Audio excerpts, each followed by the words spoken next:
नमस्कार, मैं हूं आपके साथ सोनिया चौहान और आप देख रहे हैं न्यूज इंडिया का डिजिटल प्लेटफॉर्म। आने वाले लोकसभा चुनाव में सत्ताधारी एनडीए का मुकाबला करने के लिए बने 26 विपक्षी दलों के गठबंधन का नाम INDIA रखने का मुद्दा गरमाया हुआ है।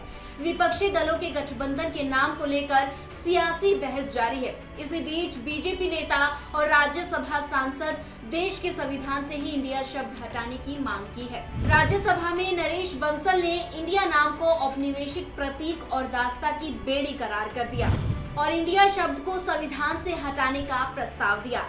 अपनी मांग के तर्क में बंसल ने प्रधानमंत्री नरेंद्र मोदी के गत वर्ष 15 अगस्त को लाल किले की प्राचीर से किए गए राष्ट्र के नाम संबोधन का भी जिक्र किया, जिसमें उन्होंने देश की दास्ता के प्रतीक चिन्हों को मुक्ति का आह्वान किया था।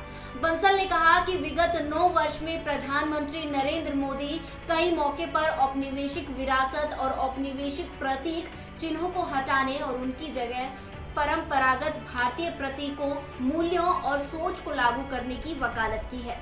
बीजेपी सांसद ने कहा कि अंग्रेजों ने भारत का नाम बदलकर इंडिया रख दिया। देश का नाम सदियों से ही भारत रहा और इसी नाम से उसे पुकारा जाना चाहिए। भारत का अंग्रेजी नाम इंडिया अंग्रेजों की गुलामी का प्रतीक है। अंग्रेजों ने देश का नाम भारत से बदलकर इंडिया कर दिया। भारत के स्वतंत्रता सेनानियों की मेहनत और बलिदानों के कारण जब 1947 में देश आजाद हुआ और संविधान में 1950 में लिख दिया इंडिया दैट इज भारत, जबकि हमारे देश का नाम हजारों साल से भारत ही रहा है। भारत को भारत ही बोला जाना चाहिए, इसके बजाय लिखा गया India that is Bharat. Bharatvarsh इस देश का वास्तविक नाम है। देश का अंग्रेजी नाम इंडिया शब्द गुलामी की निशानी है।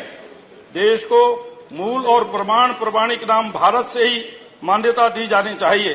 अतः आजादी के अमृतकाल में अंग्रेजी गुलामी के प्रतीक को हटा इस पुण्य पावन धरा का नाम संविधान के अनुच्छेद 1 में संशोधन कर इंडिया दैट इज हटाकर भारत रखा जाए और भारत माता को दास्ता की इस नाम रूपी बेड़ियों से आजादी दी जाए। धन्यवाद। गठबंधन का नाम जब भी INDI रखा गया है तभी से सियासी शोर मचा हुआ है। पीएम ने विपक्षी दलों के गठबंधन के नाम को लेकर east India company, Indian Mujahideen PFI से जोड़ा और अब बीजेपी सांसद ने संविधान से ही इंडिया नाम को हटाने की मांग कर दी।